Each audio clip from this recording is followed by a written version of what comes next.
We interrupt this program to bring you an important Wayfair message. Wayfair's got style tips for every home. This is Nicole Byer, helping you make those rooms flyer. Today's style tip: when it comes to making a statement, treat bold patterns like neutrals. Go wild! Like an untamed animal print area rug under a rustic farmhouse table from Wayfair.com. Ooh, fierce! This has been your Wayfair style tip to keep those interiors superior. Wayfair, every style, every home. All right, let's dive into this, shall we?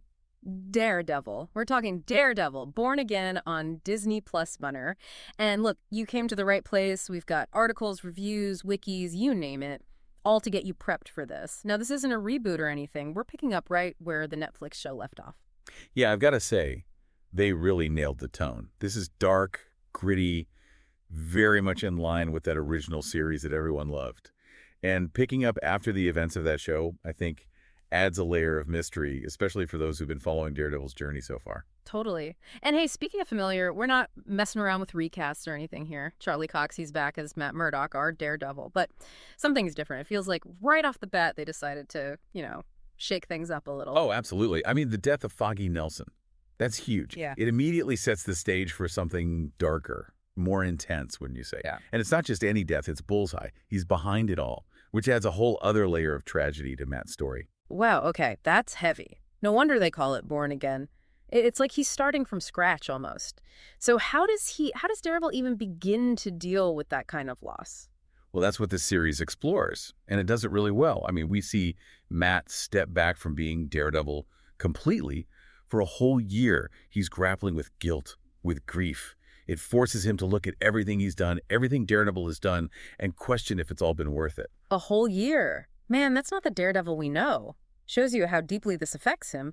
But, while he's trying to figure things out, it seems like his old nemesis is doing pretty well for himself. Yeah, you could say that. Vincent D'Onofrio, he's back as Wilson Fisk. But get this, he's the mayor of New York City now. That adds a whole new dimension to their relationship, wouldn't you agree? Wait, Kingpin is the mayor? You've got to be kidding me. That's like peak irony, right? Daredevil's out there fighting for justice, and the guy pulling the strings is running the city. Talk about tension. You got it. This isn't just a personal feud anymore. It's Daredevil versus the system itself. The soul of Hell's Kitchen is at stake here, and it's playing out on a political stage. Makes you think about power, about corruption, doesn't it? It's like the city itself is another enemy for him to face. And speaking of enemies, we've got some newcomers too. Hector Ayala, a.k.a. White Tiger. He's making his MCU debut here. And that's a big deal. First Latino superhero in Marvel Comics, and now he's here. What's really interesting is how they introduce him, though. It's a case of mistaken identity, you see, and it pushes him towards this life of vigilantism. So, wrong place, wrong time, and suddenly he's fighting for justice outside the law, and guess who steps up to defend him? Matt Murdock, of course. I can already see a mentor-mentee thing starting to form there. But it's not all new heroes in politics. We've got villains to talk about, and some pretty intense ones at that. Oh yeah, buckle up. Bullseye is back, played by Wilson Bethel, and he's even more unhinged than before. Seriously, the guy's accuracy is terrifying. You never know what he's going to do next. And then there's this new villain, Muse. Muse, huh? Okay, I'm listening. Tell me more about this Muse character. Well, let's just say he's a serial killer, but not your run-of-the-mill kind. He's an artist, and his medium is, well, his victim's blood. Talk about adding a dark twist to things, Fran. Hold on, he paints with blood. Okay, this is getting seriously creepy. How does Daredevil even deal with a villain like that? That's what's so interesting. Muse really gets inside Daredevil's head. Yeah. He messes with his senses, with his perception. It's a psychological battle unlike anything he's faced before. Yeah. Really makes you question what is good, what is evil. So we've got Daredevil dealing with grief, Kingpin running the city, a new vigilante trained to find his place, and a blood-painting serial killer on the loose. Sounds like Born Again is living up to its name, wouldn't you say? Absolutely. They've taken the Daredevil we know and love and thrown him into this whole new world with new challenges and new enemies. And you know what? It works. It's fresh. It's exciting. But with all these changes, how are people reacting? Are the critics on board? For the most part, yeah. It's sitting at a 75% on Rotten Tomatoes right now. People are loving the performances, especially Cox and D'Onofrio. They bring that same energy and depth that made the original series so good. It's good to hear. It sounds like they've captured the essence of Daredevil while adding these new layers, this new complexity. There have been some complaints about the pacing, though. Some folks think the early episodes are a little slow. but it feels like they're taking their time, setting things up, building that tension. Well, it's not a simple story, right? There's a lot of emotional baggage to unpack. You can't just rush through that. Exactly. And Marvel's already greenlit a second season, so they've got a bigger plan in mind. They're in it for the long haul. So we've got our hero dealing with loss, a villain who's become the system itself, a new vigilante stepping into the ring, and a terrifying new enemy who, let's face it, is just plain creepy. Sounds like Born Again is setting up something truly epic. Oh, without a doubt, this is just the beginning, the foundation for something much bigger. And I, for one, can't wait to see where it goes. So we've talked about all the new faces and the changes to the world of Daredevil. But I want to get back to Matt Murdock. A year off. Foggy gone. How is he handling all of this? I think the show really captures the weight of it all. Well, It's not just about Daredevil, the superhero, but Matt Murdock, the man underneath. You see his vulnerability, the struggle with grief and guilt, all the things that come with that kind of loss. And let's be honest, the life he's chosen. yeah, it's almost like he's got, I don't know, PTSD or something. That trauma of losing Foggy on top of everything he's already been through. It's a lot to process. It is. And the series really dives into that, Yeah. Matt's psyche, the mental and emotional toll it takes to be a vigilante, to constantly face darkness and then be hit with a loss like that. It really shakes him. And it's not just Foggy's death, right? It's everything. Yeah. All those years fighting criminals, the constant danger, the choices he's had to make. It all seems to be coming back to haunt him now. Exactly. Born Again makes you consider the price of that life, even for someone like Daredevil. Yeah. The violence, the emotional burden. It's heavy stuff. And then you have Kingpin, but not just any Kingpin. Now he's the mayor. How does that change the game for Daredevil? It's such a smart move, I think. It raises the stakes completely. Daredevil's not just fighting street thugs anymore. He's facing a system that's become rotten from the inside. It's like, how do you fight for justice when the people in power are the problem? Feels like classic David and Goliath, but like 10 times more intense. And I think that's where Daredevil really shines, right? He's always been about fighting for the underdog, for those who don't have a voice. Oh, totally. And now his background as a lawyer, his understanding of the law, it all becomes even more crucial.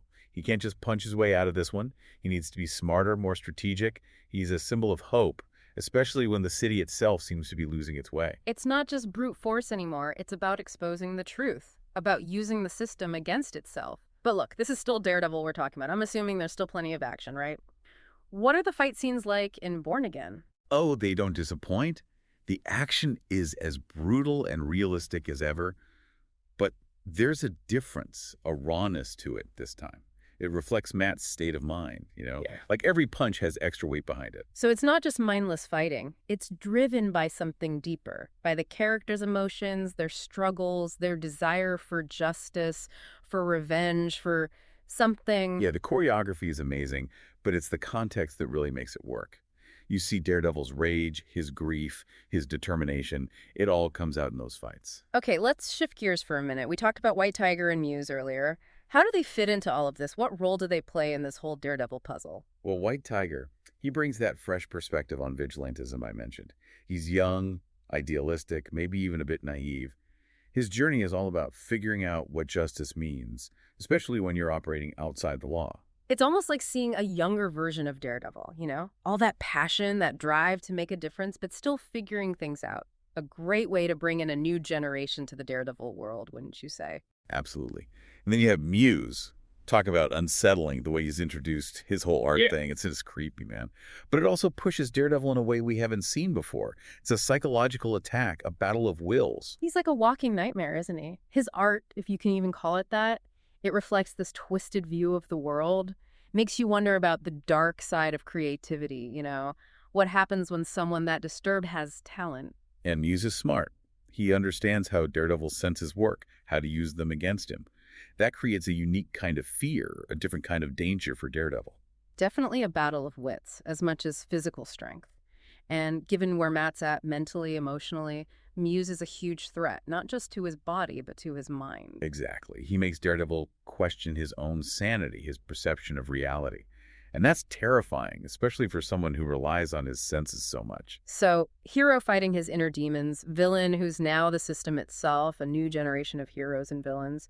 Sounds like Born Again is living up to the hype. What's the overall consensus? What are people saying? It's mostly positive, but As I said before, some people have issues with the pacing. It takes its time, that's for sure.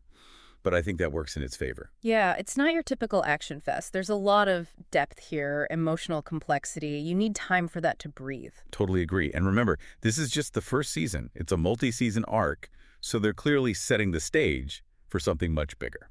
And with the second season already greenlit, fans know they're in for the long haul. This is just the start of Daredevil's born-again journey.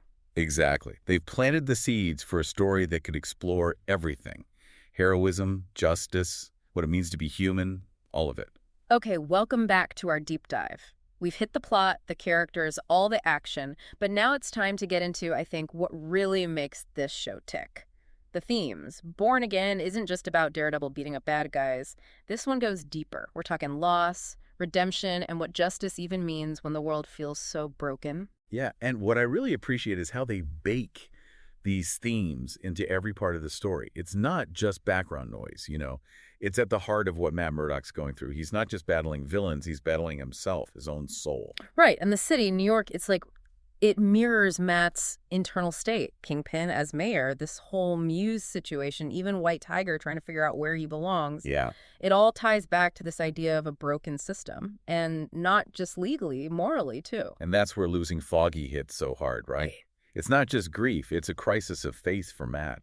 If Daredevil is this symbol of hope, but everyone he cares about ends up getting hurt, what's the point of it all? That's a massive weight on his shoulders, and he can't just shut off the lawyer part of his brain either. How does the show balance those two sides of him, Matt Murdock the lawyer and Daredevil the vigilante? Oh, that's one of the best parts. Born Again doesn't shy away from the gray areas.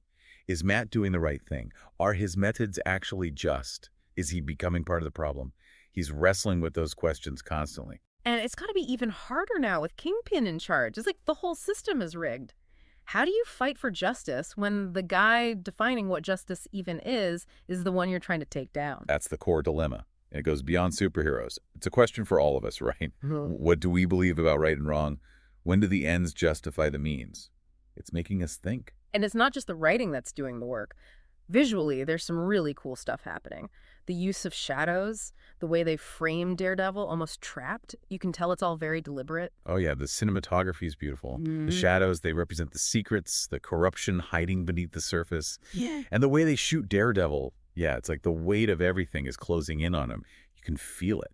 Like the city itself is another character pushing down on him, reflecting his own struggle. Yeah. It makes you wonder, can anyone, even a guy without fear, actually change things in a world this messed up? That's the million-dollar question, isn't it? Can Daredevil make a difference? And the show doesn't give you an easy answer, but it makes you ask the question. It challenges what you think about heroes, about justice. So we've got a hero battling his own darkness, a villain who eyes the system, and a whole lot of moral gray areas to navigate. Where does all this leave Daredevil in the grand scheme of the MCU? What's his future? Well, I think it's pretty clear Born Again is building towards something much bigger. White Tiger entering the scene, the focus on Matt's mental state, the whole political thriller vibe with Kingpin. Yeah. This feels like the start of something huge. Yeah, like they're setting him up to be a major player in the MCU, maybe even leading his own team, a group of street-level heroes or something like that. And with Season 2 confirmed, who knows what they'll do? The possibilities are endless, right? Crossovers with Punisher, Jessica Jones, Luke Cage, a whole interconnected world of heroes all dealing with the grittier side of things. Now that's something I'd love to see. And honestly, Daredevil deserves it. He's one of the most interesting, complex characters Marvel has, and Born Again proves he can stand with the best of them.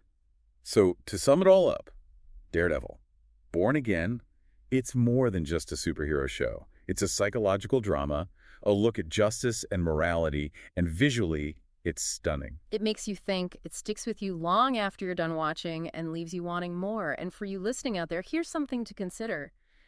If Daredevil is that symbol of hope, what happens when even hope starts to lose its way? Wow, that's a big one. And that's exactly what Born Again is trying to explore. Couldn't have said it better myself.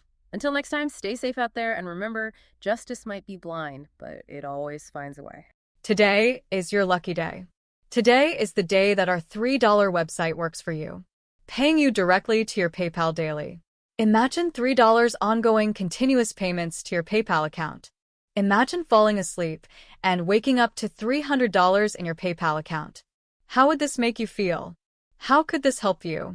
What bills could you pay? What kind of fun could you have? What does that retirement look like now?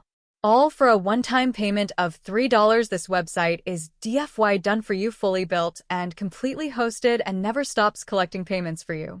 You have spent $3 on coffee on a regular, but that coffee won't help you create multiple streams of income. Click the link below.